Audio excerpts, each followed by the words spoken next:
Hello, welcome to IDDTalks. My name is Anastasia Lavrina, and today we have a very special guest joining me now from Egypt, Ambassador of Azerbaijan to Egypt, Elkhan Polukhov.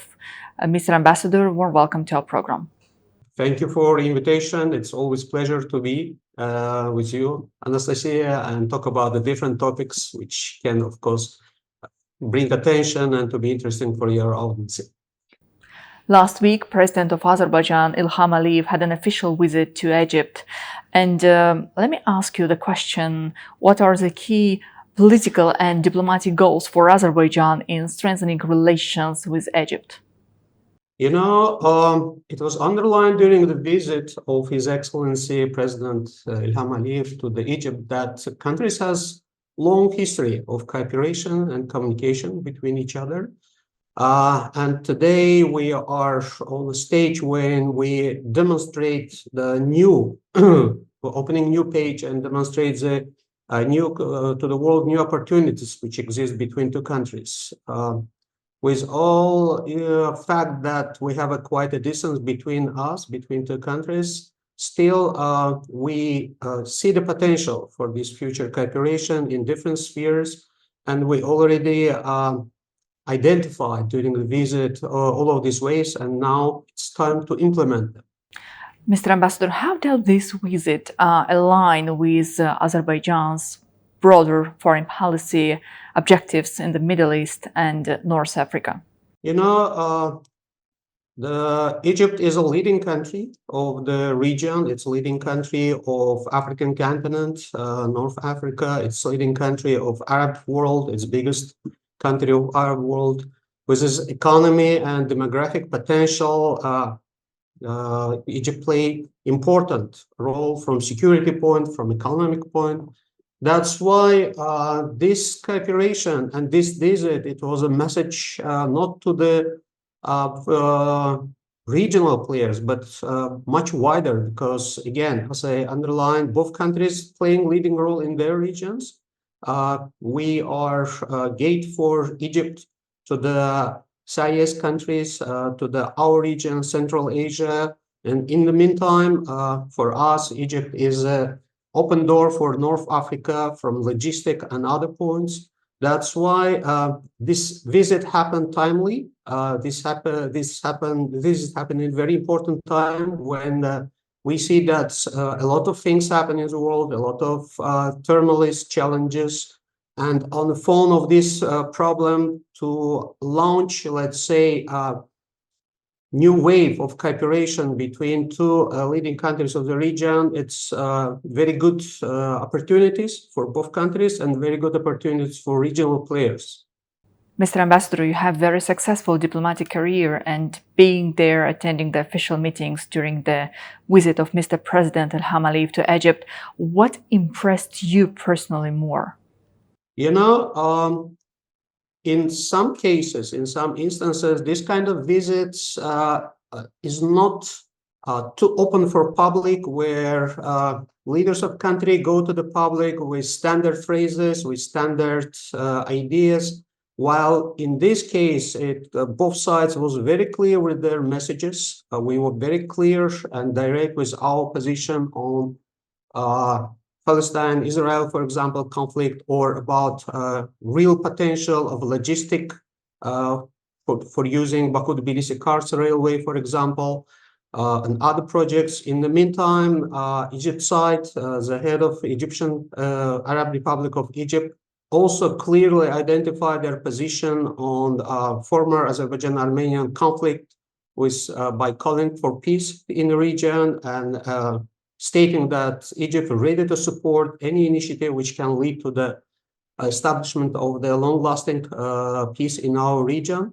And parallel to that, both leaders identify economy as a sphere where we should put more efforts to develop it.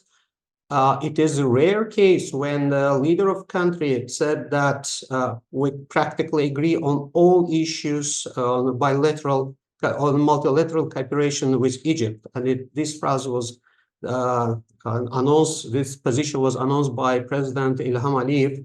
And again, you can rarely hear this kind of announcement from the leader of country. And it's mean that today we have a full comfort on cooperation and communication between two countries.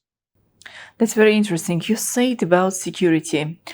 Post-conflict development in the region of the South Caucasus, Egypt and Azerbaijan geographically are located so far from each other, but how the cooperation between our countries also contributes to the development of stability and security in two regions.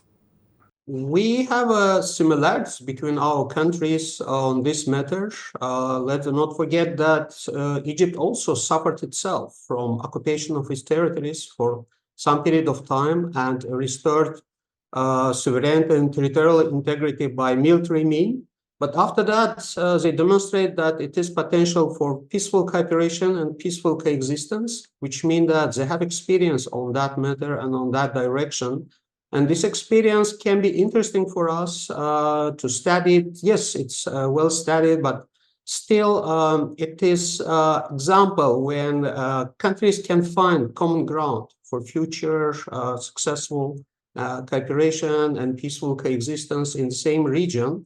And today, Egypt play a big role on securing the region, not only related to the Palestine, Israel, but other conflicts which exist, unfortunately, in this region of North Africa and Middle East.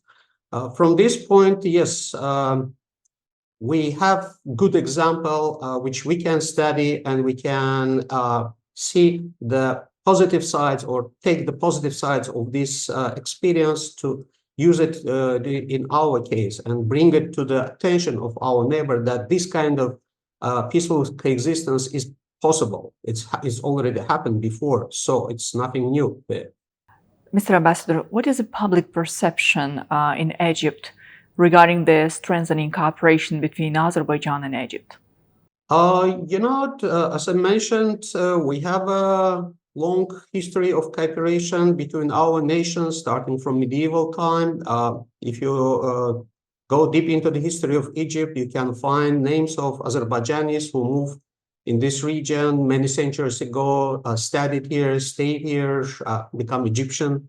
But still, nevertheless, it is Azerbaijan become very visible on public opinion of Egypt after we finalized former Armenian-Azerbaijan conflict, this 44-day war, by demonstrating that Azerbaijan, the small, relatively small, mid-sized country, can solve the problem and can solve it successfully and can solve it in short period of time. This is one side. From another side, of course, for Egypt as a leading country of Islamic Ummah, they're very proud to see one more Muslim Islamic country which is developing, which is demonstrating his power.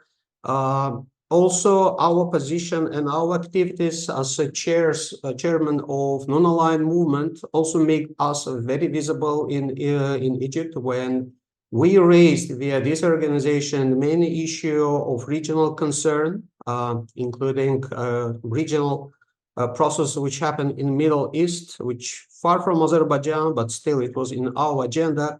All of these activities definitely was covered in the media, especially during this visit. The media of Egypt full of wonderful phrases about Azerbaijan, about President of Azerbaijan, his role in developing of bilateral relation. And let's not forget that another meeting which His Excellency President had here, it was his visit to the Al-Azhar University, Al-Azhar Islamic, its oldest Islamic university in the world and biggest one, where he, during the meeting with Grand Mufti, both sides underlined again the role of cooperation between Islamic countries, Muslim countries, and Grand Mufti personally expressed his gratitude and thanks to His Excellency President for his work on bringing together Islamic countries, building the peace coexistence between people of different faiths and nations, and putting enormous efforts and spending a lot of time on building tolerance not only in our small region, but worldwide and globally wide. And this is a very clear message, which was well heard in many countries and in many ummas. Right. In my personal conversation with an expert from Egypt, I see how they appreciate the contribution of the national leader Haider Aliyev in the development of the bilateral relations from the historical point of view, even during this Soviet Union time. Will be nice to know your opinion about this issue as well. Yes, as you correctly mentioned, our national leader Haider Aliyev, he visited Egypt during Soviet time as the head of the big delegation in the 70s. But his first official visit to the Egypt as head of the independent country was in 1994. And that time he talked about bilateral cooperation between countries. He talked about the importance of Egypt for Azerbaijan. Let's not forget that 1994 was still a challenging time for Azerbaijan. We were a very young country with a lot of problems and issues. And Egypt, using his experience and knowledge, helped Azerbaijan on educational matter and other matters. And we still remember this. And we're really thankful for all of these efforts and help which happened. But parallel to that, the role of Haider Aliyev in mind and heart of the Egyptian people reflected in existence of Haider Aliyev Park in Cairo, in one of the areas of Cairo. To the best of my knowledge, it is only a park with statue of Haider Aliyev in Arabic world and African continent. And this is a beautiful place. A lot of people visit, and it will well maintained. And by demonstrating, by having this park, Egyptian side also demonstrated, paid tribute to the memory of this great leader who always paid attention, cooperation to the Arab world with Islamic world, and made it one of the core part of his foreign policy. Another sphere for cooperation between two countries is COP29. Egypt, as a host country for COP27, has a great experience, which was also highlighted by President Ilham Aliyev during his visit to Egypt. Where do you see the potential for cooperation between two countries in this sphere, where the experience of Egypt can be beneficial for Azerbaijan? And apart from COP, where two countries may work together in the development of renewable energy? As you correctly mentioned, Egypt has his unique experience on handling COP27. And let's not forget that last three COPs in Egypt, in the United Arab Emirates, and Azerbaijan happening in energy-producing countries. Parallel to that, it's Muslim countries, which made sometimes bring some jealousy from other players, and we see the unfair criticism time to time from different angles. And from this point, experience of Egypt is very valuable. Egypt very open to us on that matter. We had a number of delegations from Azerbaijan who already visited Egypt to study their experience, they share all of their knowledge on this matter. And all the time, it's stated openly that Egypt is stay next to Azerbaijan and ready to support, share knowledge, bring the I don't know-hows which they have in their hands. Coming to the renewable energy, of course, Egypt from his geography is very unique. From solar, for example, point, the solar energy potential is huge. Also, Egypt has experience on using wind turbines to produce green energy. And this is two areas where we definitely can learn and study from each other. We also have this experience, but jointly we can come to the maybe even in the future joint production of the equipments for this for production of this green energy, for getting this green energy. And this is one of the areas where definitely we have potential for cooperation. Mr. Ambassador, thank you. Thank you so much for being with us today. Thank you for having me on your studio.